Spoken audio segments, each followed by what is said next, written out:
The Theater History Podcast is supported by HowlRound, a Knowledge Commons by and for the theater community. It's available on iTunes, Google Play, and howlround.com. Hi, and welcome to the Theater History Podcast. I'm Mike Leager. What's going on in our brains when we sit down in a theater to watch a show and start processing the various casting choices that the director has made? What do we mean when we say that an actor is cast well or badly in a particular role? These are some of the questions that Dr. Amy Cook wrestles with in her new book, Building Character: The Art and Science of Casting. Amy is an associate professor in English and theater arts at Stony Brook University, where she's also the graduate director in the Department of Theater Arts. Amy, thank you so much for joining us. Thank you for having me. In your introduction, you mentioned that the term character, in the sense of a role that someone plays, only dates back to the 19th century. Can you tell us more about how the word came to take on that meaning and what that says about developing attitudes towards casting? Yes. So the term character really comes from the idea of a mark made on a surface or your handwriting, as in Polonius's instructions to Laertes that he character his father's advice in his memory. In the 18th century, actors did not become characters.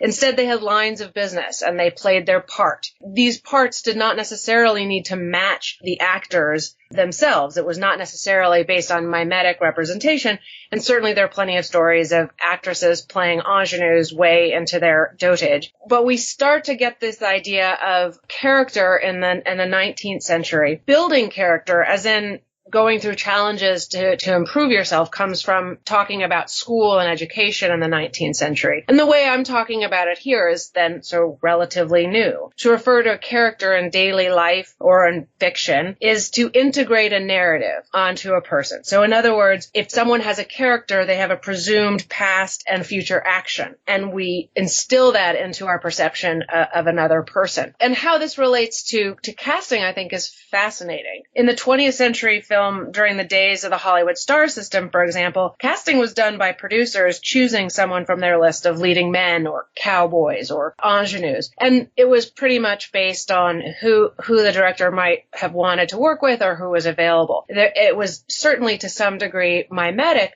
in the sense of matching type to character, but it wasn't a whole lot more creative than that. They had a list of people that they used. Angela Powell noted in her book that one thing that started to change casting was the idea of non-traditional casting. And suddenly you had actors being cast as characters that didn't historically fit their race or gender or any other physical marker of the actor. And it was at that point, she notes, that there was a tiny space opened up between character and actor. And you could just talk about the character of, say, King Lear as played by Morgan Freeman, for example. So we may say that, as you notice, that an actor is perfect or doesn't look right for the part, but we don't really know anything about this process. And if you look at casting books that are specifically casting, they're very much about sort of the business of it, how to audition well, or kind of stories of what happened when this actor was cast over that actor. But there's very little of a sense of the process by which we come to see the intersection of character and actor as a positive one or a negative one. And this is exactly my interest, is this relationship between the actor's body and the character.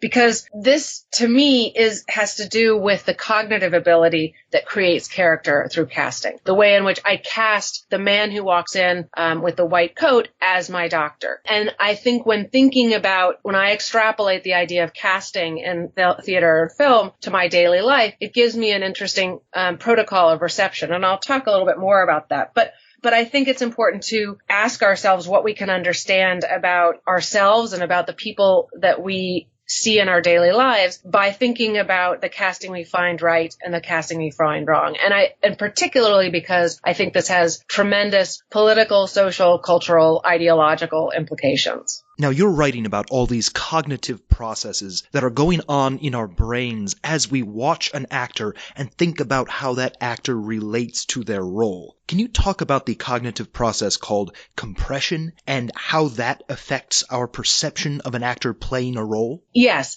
So a lot of this work comes from cognitive linguistics. And and cognitive science. But cognitive linguistics was a really nice fit with thinking of theater and performance because they both study essentially a similar thing. Cognitive linguistics is looking at what we understand and thinking about how it is we could possibly understand relatively complicated phrases or simple phrases. And theater is sort of, or my interest is, how did we understand that actor came on in Act 2 was the same actor that came on in Act 1? That, to me, the fact that we can hold that together is pretty complicated because all of these people look relatively the same. And yet we're able to keep as discrete the character of Hamlet from the character of Horatio. And I'm interested in that process. So compression is the process by which something complicated and abstract can be reduced. It's like how if you see a line drawing or a caricature of Donald Trump, you know immediately who it is, even though it's missing a tremendous amount of information. And this process is how we're able to make maps of the night sky or look at a weather map of swirling colors and understand that a storm is coming. So there's a tremendous amount of dispersed data, but once you tell me that red is hot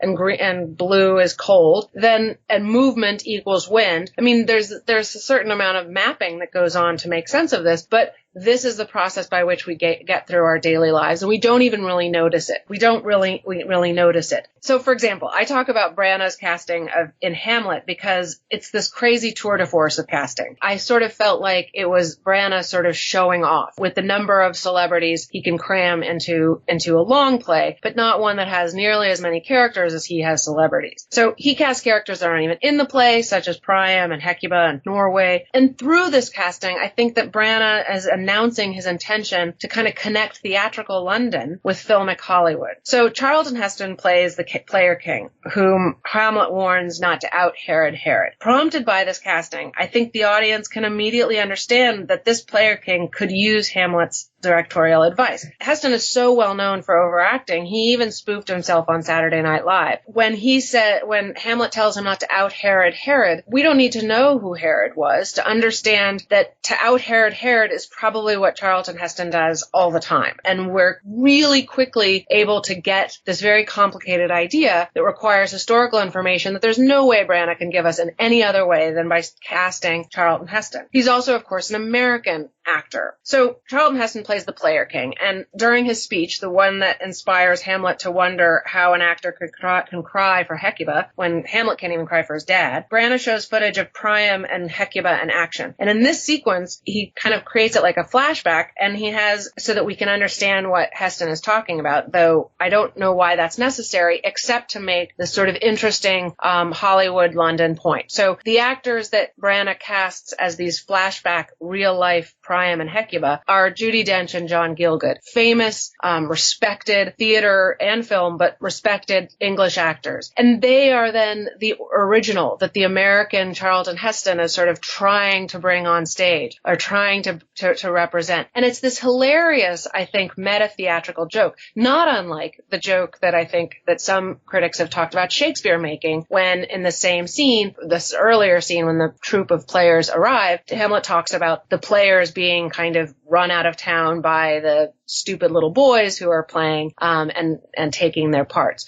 So there's this, for those, it rewards those geeky in the audience who know who Judi Dench and John Gielgud are, but it's not terribly complicated. It's not nearly as complicated as understanding who Herod is, because it's an instant visual joke. We so quickly know who Charlton Heston is, who Judi Dench is, that in this context, we can understand the difference, the idea of theater and acting and Hollywood acting versus London acting by virtue of this. Speaking of big names like Judi Dench and Charlton Heston, you write about the role that celebrity plays in affecting our understanding of a role.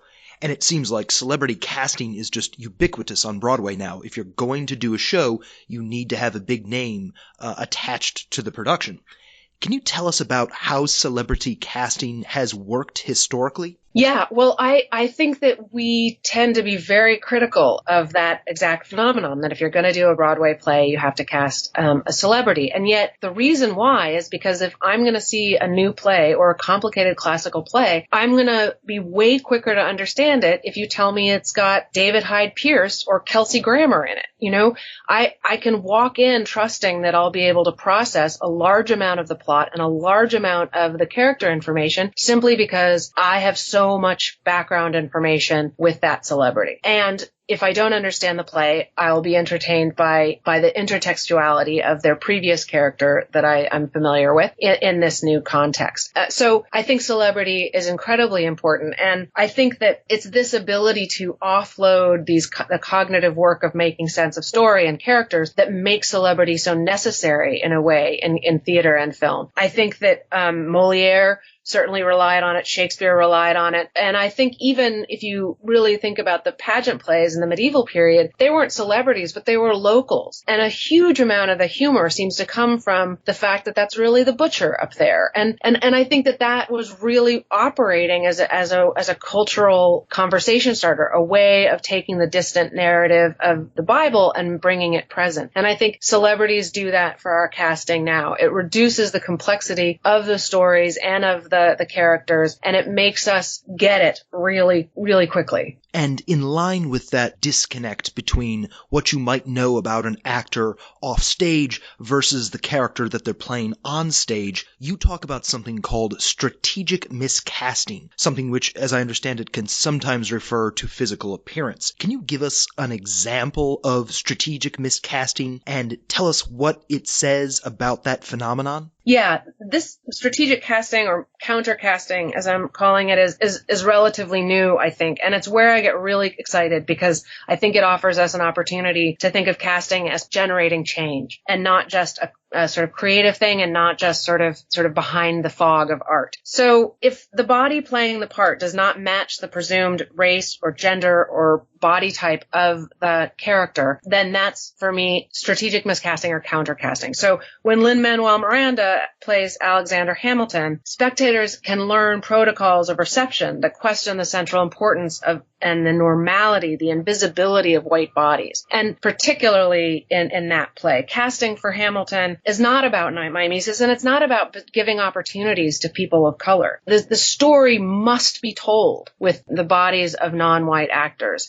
It is pivotal. And the racial and ethnic makeup of these performers is part of the story of the birth of democracy. Without representing on stage these young, scrappy, and hungry people who might rebuild democracy now, Hamilton just isn't Hamilton. And this is, I think, has been incredibly powerful, that the bodies of the races are present, that we don't want to not see race. We can't not see race or sex, gender, or disability, but we can expand our category of what it means to be an immigrant body, to be a female body, to be a fat body, to be an old body, to be a female body, whatever, and what roles are possible, what stories can be told with those bodies through the sort of strategic miscasting. So there are a number of examples in the book of this, and I'm tremendously, as I said, excited about it. But one place where I perceived it was during the women's marches of 2017 and 2018, because all of these women wearing these pussy hats, and they were sort of refusing the parts they were handed. They were given a kind of role to play, and they cast themselves counter to that. They sort of appropriated this idea of the pussy, and they shifted it, and they played a different part. And I talk a little bit about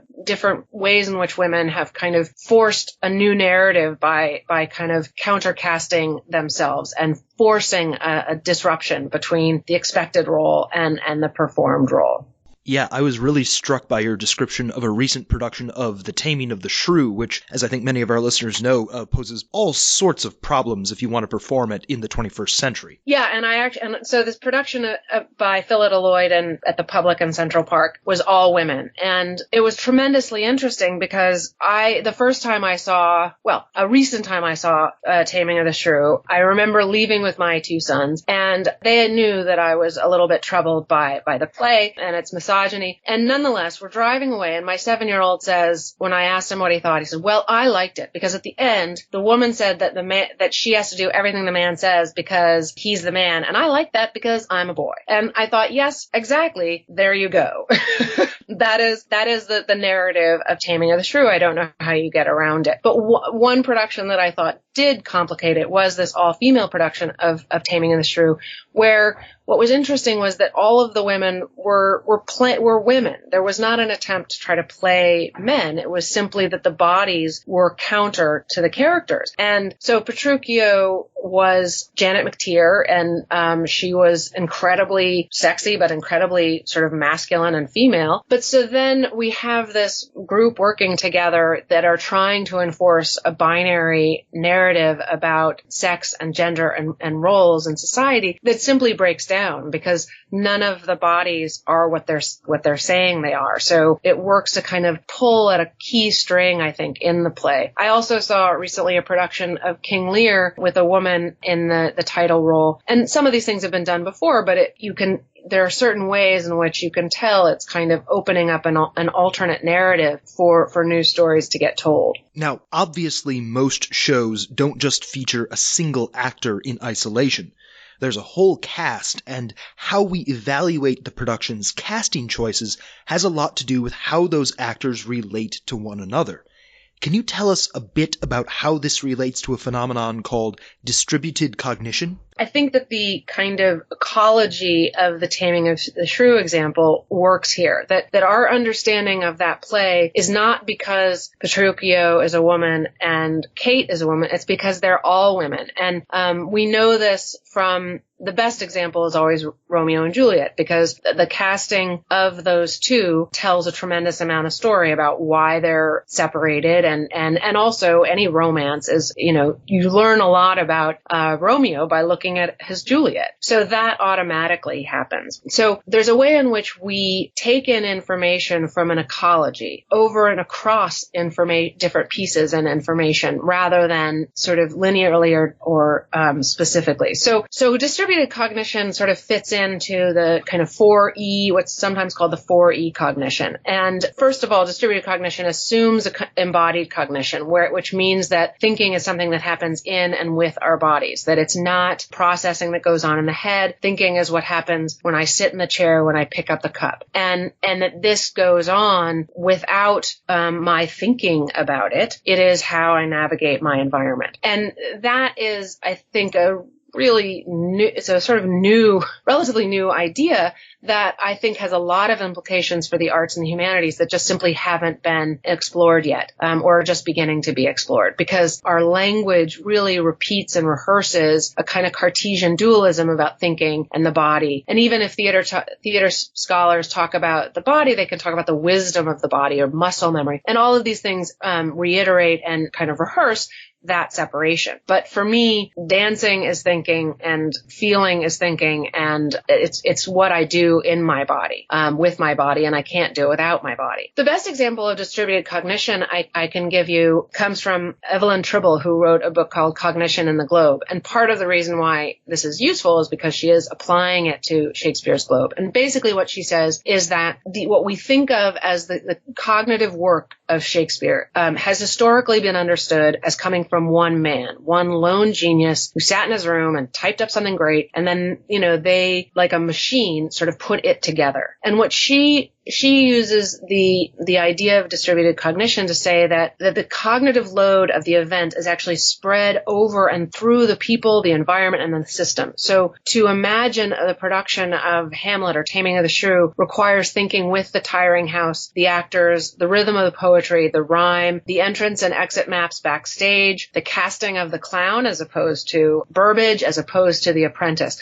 that the whole system generates a kind of cognitive whole. So the other simple example I can give is the way in which, like a cockpit, a pilot sort of understands that flying the plane requires a lot of thinking that is done with and through his instruments. It's not that he has a sort of set of instructions in his mind that he's continually remembering. It's that he is offloading cognitive tasks to the instruments. So I'm interested in theater performances where the actors and the characters are not necessarily individuals with psychological Freudian internal selves, but are rather a system of creatures working together to tell a story. And I think there are a lot of plays that are doing this, that are focusing less on, my Freudian, Stanislavskian inside and more on these units coming together to tell a story. Yeah, one example that you cite is Anna Devere Smith, and there's a really fascinating process going on there. Yeah, and I think she offloads a certain amount of her work onto the memorization, and it's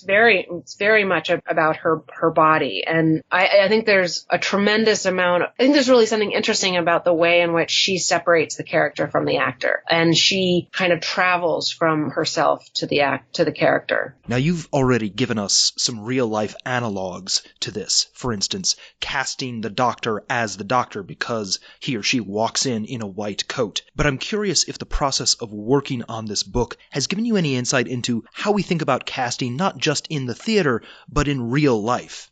Yeah. And again, this is, I think, has a tremendous amount of, feels generative to me. So it's first struck me, I think, during the 2009 State of the Union address, the first time Barack Obama addressed the Congress as president. And Representative Joe Wilson, I often get his name wrong, shouted, "You lie." And I was so struck by that. What I immediately recognized was that Joe Wilson believed that the president was miscast, that it was not that Barack Obama was not a good president or was on the other side. He fundamentally did not belong where he was. And so the protocols of respect and decorum that were normally operational in that setting were not in play because he thought of him as some black man on a stool or whatever, yelling at them, not yelling at them, but talking to them. And I think that there are a sizable portion of America's voting public that felt the same way. They just were not able to see Barack Obama as right for the part of the president. They perceived him as being miscast because for them, being white and male is fundamentally a necessary and sufficient condition for being a president. And this is where the cognitive science also helps, because what contemporary cognitive science has done a lot of work on how we think about categories. And we don't think about categories as having a definition. We don't think, oh, look over there, that's a dog because it's a mammal, and categories have prototypes. And that partially means that they're expandable. And so our category for president can change in the same way our category for marriage can change. Our category for gender can change because they're based on prototypes, not rules sent by God that insist that this has to be this and always should be this, and this has to be this and always should be this. And if you understand your categories as expandable, as changing over time, then you can adapt them and they can grow. But if you don't, then you're just simply not going to be able to see Obama or Clinton or anyone that doesn't look like a white male as president or as your doctor or as not a thug. And I'm not saying that Joe Wilson wasn't a racist or that there isn't a tremendous amount of racism or misogyny at play in the election of the past two elections, but rather that if we think about it as a failure to expand our categories, as a casting error, then I think it gives us a little bit more room to think about getting people to rehearse change. And I think thinking about category confusion is easier to address, and rehearsing change is something that we do in the theater. As Brandy Wilkins-Catanese puts it, we rehearse acceptance of women as heads of state or African Americans as heads of state when we see them in movies like Air Force One or 24 or Hamilton. And this starts to push and pull our categories. So, for example, when Judi Dench was cast as M in James Bond, there wasn't a tremendous uproar. We were able to understand that she had authority and respect and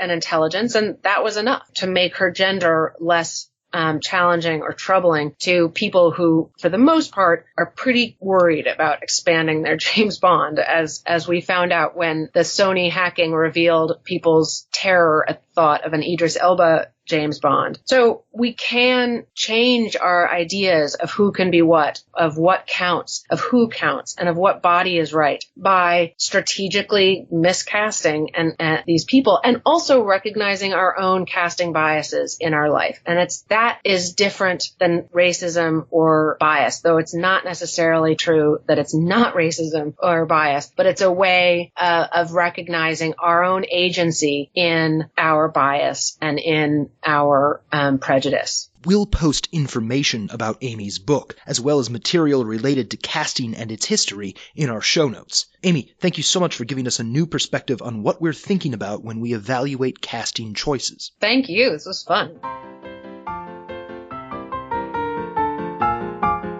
If you'd like to continue today's conversation, please visit howlround.com and follow HowlRound and @TheaterHistory on Twitter and Facebook. You can also visit our website at theaterhistorypodcast.net, where you can find links to all of our episodes. And you can email your questions and comments about the show to theaterhistory@theaterhistorypodcast.net. A big thank you to the staff at HowlRound who make this show possible. Our theme music is The Black Crook Gallop, which comes to us courtesy of the New York Public Library Libretto Project and Adam Roberts. Thanks as well to Tip Kress, who designed our logo. And finally, thank you for listening.